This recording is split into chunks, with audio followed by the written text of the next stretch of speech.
Terpantas, terkini dan sahih. Bila-bila masa, di mana jua. Berita di jari. Subscribe YouTube Bulletin TV3. Buletin pagi 29 Januari, anda bersama dengan saya Siti Khadijah Jaafar. Tajuk utama pagi ini: 3 lagi kes disahkan positif novel coronavirus di negara ini.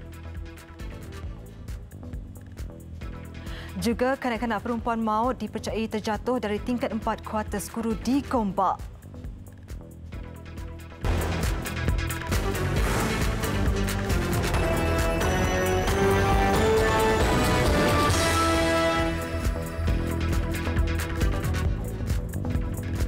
Assalamualaikum dan salam sejahtera. Kementerian Kesihatan Malaysia KKM hari ini mengesahkan terdapat penambahan 3 kes baru positif novel coronavirus di negara ini. Ketua Pengarah Kesihatan Datuk Dr. Nur Hisham Abdullah dalam satu kenyataan mengesahkan kesemua 3 kes yang positif itu terdiri daripada warga Cina. Justru penambahan kes baru itu menyaksikan jumlah keseluruhan kes positif di negara ini meningkat kepada 7 kes sejak kes pertama dilaporkan pada 25 Januari lalu. Kes terbaru jangkitan novel coronavirus melibatkan seorang kanak-kanak berusia 4 tahun yang kini dirawat di wad pengasingan Hospital Sultanah Maliha, Langkawi. Kes kedua pula membabitkan seorang lelaki berusia 52 tahun yang kini dirawat di wad pengasingan Hospital Sultanah Aminah, Johor Bahru. Mangsa ketiga pula ialah menantu perempuan kepada lelaki berusia 66 tahun yang sebelum ini menjadi kes pertama disahkan positif di Singapura. Wanita terbabit yang sebelum ini berstatus negatif telah mengambil keputusan untuk tinggal di Malaysia bagi menjaga kedua anaknya yang sedang menerima rawatan di wad isolasi Hospital Sungai Buloh setelah mereka dikesan positif. Sebelum ini terdapat 4 kes positif novel coronavirus dilaporkan di negara ini. Dalam pada itu, Menteri Kesihatan Datuk Seri Dr. Zulkifli Ahmad menegaskan pintu masuk negara terus diperketatkan.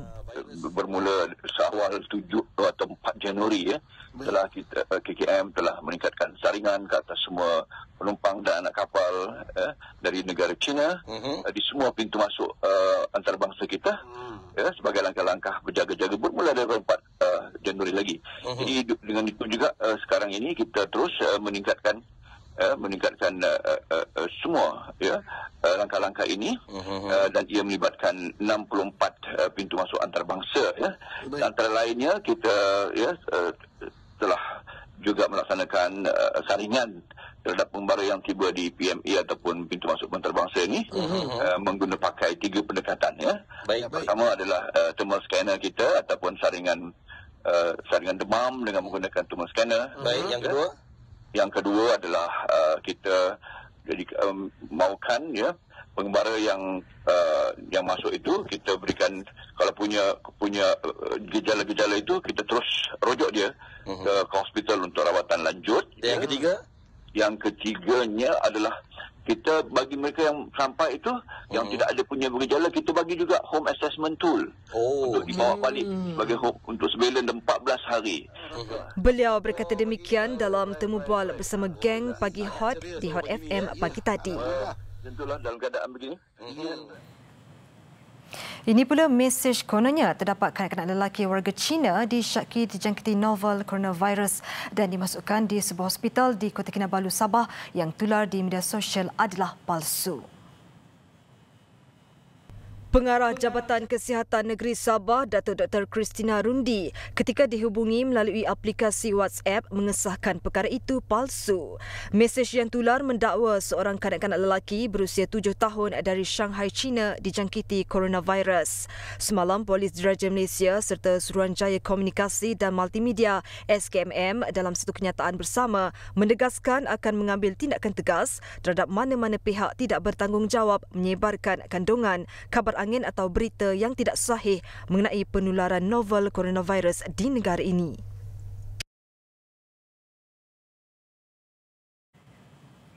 Kementerian Kesihatan Malaysia KKM menyarankan orang ramai untuk menggunakan tisu yang sudah dibasahkan dengan cecair pembersih tangan untuk mengelap sebarang barang yang diterima dari negara China. Ia sebagai langkah berjaga-jaga walaupun sehingga kini masih belum ada bukti menunjukkan sama ada novel coronavirus boleh hidup di permukaan luar barangan dalam tempoh yang lama. Bagaimanapun, KKM berkata sebagai langkah pencegahan, tisu yang sudah dibasahkan dengan lotion pembersih tangan atau sabun boleh digunakan untuk mengelak barang yang baru sampai dari China. Dengan tindakan berkenaan, barang yang diterima dianggap bersih. Sementara itu, Kementerian Pelancongan Seni dan Budaya MOTEK tidak bersetuju dengan keputusan Masjid Putra Putrajaya menutup masjid itu kepada pelancong warga asing bukan Islam berikutan wabak novel coronavirus. Menterinya Datuk Muhammadin Ketapi berkata pelancong yang masuk ke negara ini adalah kalangan orang sihat dan tidak boleh dihalang untuk mengunjungi destinasi menarik di negara ini. Orang yang dah masuk dalam negara ini orang yang sihat sebagai pelancong. Kita akan buat surat kepada pusat-pusat pelancongan ini. Don't stop, please don't stop the tourists visiting tempat-tempat yang penting, yang perlu atau yang nak dilawati oleh pelancong-pelancong ini. It's no good, it's totally wrong. Kita nak halang orang sihat nak melawat di dalam negara kita. What all these things, Beliau berkata demikian selepas mesyuarat khas dan sesi taklimat berkaitan isu coronavirus di pejabatnya semalam. Turut hadir Menteri Kesihatan Datuk Seri Dr. Zulkifli Ahmad. Keputusan penutupan lawatan warga asing bukan Islam ke Masjid Putra itu dibuat pada Ahad lalu. Masjid Putra hanya dibuka kepada umat Islam menunaikan solat sehingga satu tempoh yang akan dimaklumkan susulan kebimbangan terhadap wabak coronavirus. Seterusnya, pekerja projek laluan rel Pantai Timur ECRL yang pulang ke kawasan dijangkiti novel coronavirus di China sempena cuti Tahun Baru Cina dinasihatkan supaya tidak kembali bekerja di negara ini sehingga keadaan kembali terkawal. Pemilik projek dan aset ECRL Malaysia Rail Links dan Berhad MRL dalam satu kenyataan berkata itu antara langkah proaktif diambil pihaknya selari pelan pengurusan kecemasan bagi kawalan penyakit berjangkit termasuk coronavirus dan influenza A. MRL berkata pelan pengurusan kecemasan telah disiapsiagakan kontraktor utama China Communications Construction ECRL dan Berhad CCC ECRL sebelum cuti perayaan terbabit bermula. Malah langkah-langkah lain termasuk menjalankan pemeriksaan suhu badan dan kawalan kesihatan terhadap semua pekerja di setiap tapak projek berkenaan turut dijalankan. Jelasnya semua tindakan itu dibuat bagi mengekang penularan wabak coronavirus. Seorang kanak-kanak 3 tahun maut manakala kakaknya yang berusia 6 tahun patah tangan dan kaki selepas terjatuh dari tingkat 4 kuartus guru Sekolah Berasrama Penuh Integrasi Gombak. Ketua Polis Daerah Gombak Assistant Commissioner Arifai Tarawi berkata kejadian disedari kira jam 5.30 petang semalam. Siasatan awal mendapati kejadian berlaku ketika kanak-kanak terbabit ditinggalkan seketika oleh bapanya manakala ibunya bekerja. ACP Arifai berkata kejadian disedari ibu mangsa selepas pulang dari kerja pada jam 5.30 petang. Anak-anaknya itu ditemui terbaring di kawasan lapang tingkat bawah perumahan berkenaan. Kedua-dua kanak-kanak malang itu kemudian dibawa ke Hospital Selayang dengan bantuan jiran. Mangsa berusia 3 tahun disahkan meninggal dunia ketika berada di zon merah hospital terbabit. Kes disiasat di bawah Seksyen 31/1 Akta Kanak-Kanak 2001.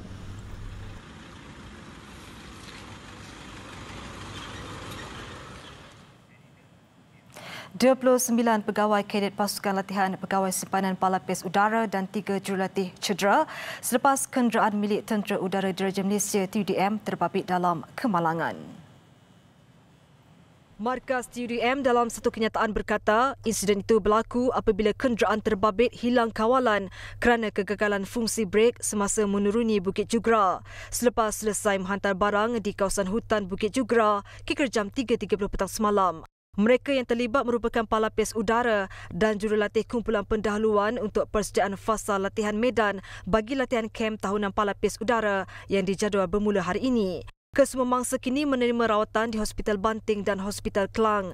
TUDM berkata pihaknya sentiasa memastikan pemantauan berterusan dan memberi bantuan yang sebaiknya kepada semua mereka yang terbabit dengan kemalangan itu. Jabatan Kastam Diraja Malaysia JKDM merampas rokok seluduk bernilai hampir RM200,000 dalam operasi hingar di Johor Bahru baru ini. Dalam operasi itu, 4 orang termasuk seorang wanita yang dipercayai anggota sindiket penyeludupan ditahan. Dalam serbuan pertama kira jam 10.30 malam 24 Januari lalu di perairan Tanjung Pelepas, Sungai Pulai, Gelang Patah, JKDM merampas 58,800 batang rokok putih yang cuba diseluduk masuk dari negara jiran.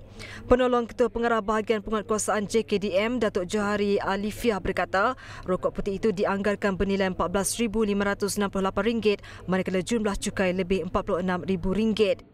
Pemeriksaan ke atas 4 individu yang berada di dalam bot ini mendapati 3 individu lelaki terbabit gagal mengemukakan sebarang dokumen perjalanan yang sah, manakala seorang individu wanita telah mengemukakan pasport tanpa pengesahan keluar oleh pihak berkuasa imigresen negara jiran. Suspek berusia 25 hingga 30 tahun kini direman selama 7 hari bagi membantu siasatan. Dalam operasi 16 Januari lepas pula, pasukan penguatkuasa Marin Kastam menyita sebuah bot fiber yang ditinggalkan di perairan api-api Pontian. Hasil pemeriksaan menemui lebih 124,000 batang rokok kretek pelbagai jenama yang dianggarkan bernilai RM44,928 dengan nilai cukai lebih RM86,860. Tiada tangkapan dilakukan dalam kes kedua itu. Laporan akhir mengenai program subsidi petrol PSP yang sepatutnya dilaksanakan awal tahun ini masih belum dibentangkan ke Kabinet. Menteri Perdagangan Dalam Negeri dan Hal Ehwal Pengguna Datuk Seri Saifuddin Nasuddin Ismail berkata, kementeriannya bersama Kementerian Kewangan baru sahaja memulakan fasa awal menyiapkan laporan baru mengenai program itu. Walaupun Kabinet DCP bersedia, tapi kerana polisi itu harus berjalan seiring, maka kami boleh bantu pengalaman kami kepada MOF dan pada akhir itu barulah kami akan memberikan syur atau pandangan kepada Kabinet dan Kabinet yang akan membuat keputusan akhir. Beliau juga tidak memberikan sebarang tempoh masa bagi kementeriannya menyerahkan laporan itu kepada Kabinet.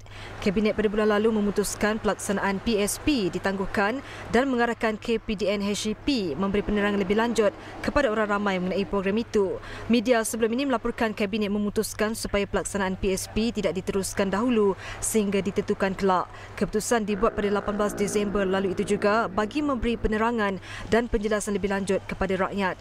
Kerajaan pada 7 Oktober lalu telah mengumumkan pelaksanaan PSP bermula Januari 2020 seiring manifesto Pakatan Harapan.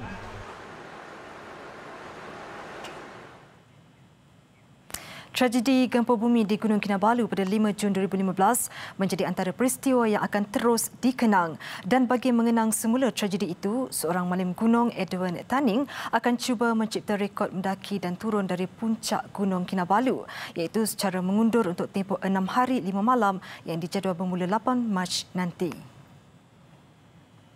Kemungkinan kami untuk mau kasih endos pergi Malaysia berikut, kalau boleh pergi dunia punya kali. Yes. Ini terpilih kepada kami punya pegawai lah untuk mengurus-uruskan ini jenis 10 Afrika. Kalau boleh mungkin boleh. Kalau tidak boleh terpaksa pergi Malaysia bukan Afrika saja. Edward yang juga seorang orang kurang upaya OKU cerebral palsy berusia 58 tahun sebelum ini pernah mendaki gunung itu secara mengundur pada tahun 1992. Kali ini dia akan cuba turun dari puncak gunung dengan cara yang sama. Edward ditemui selepas beliau serta kumpulan penyelaras Edward Ghost Stunning Project Summit Kinabalu Jasamu dikenang oleh Persatuan Malim Gunung Kinabalu membuat kunjungan hormat terhadap Ketua Menteri Sabah Datuk Seri Muhammad Syafiee Abdal semalam. Dalam kunjungan itu, Datuk Seri Syafiee bersetuju untuk menjadi penaung projek dengan sumbangan RM95,000 bagi menampung sasaran sumbangan projek itu sebanyak RM500,000. Hasil projek berkenaan juga akan disumbang kepada beberapa sekolah di sekitar Ranau. Gempa bumi di Gunung Kinabalu pada 5 Jun 2015 dengan kekuatan 5.9 pada skala Richter menyebabkan 18 malim gunung terbunuh.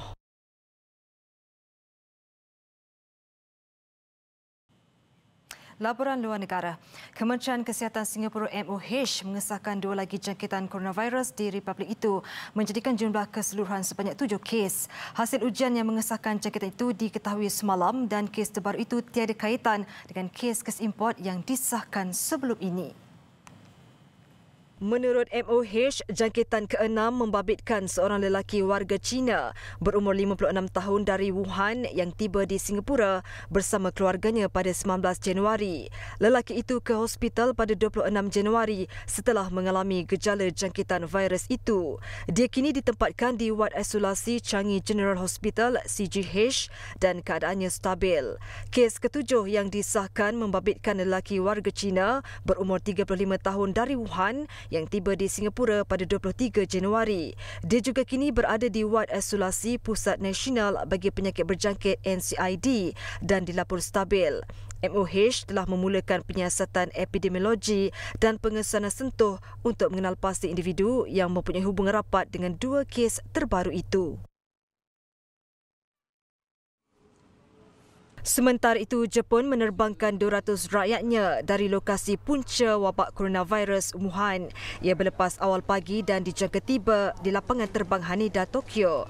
Kerajaan Jepun semalam mengumumkan akan menggunakan pesawat sewa khas bagi mengambil pulang rakyatnya yang terkandas di sana. Menurut Kementerian Luar Negara Matahari Terbit itu, pesawat berkenaan mampu membawa 200 penumpang pada satu-satu masa.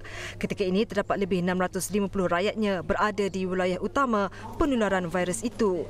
Susulan itu juga Amerika Syarikat turut bersiap sedia untuk mengambil langkah sama dilakukan Jepun. Lebih daripada 50 juta orang berkurung dalam dan sekitar Wuhan dalam usaha pihak berkuasa untuk menghentikan jangkitan yang kini merebak ke lebih 15 negara.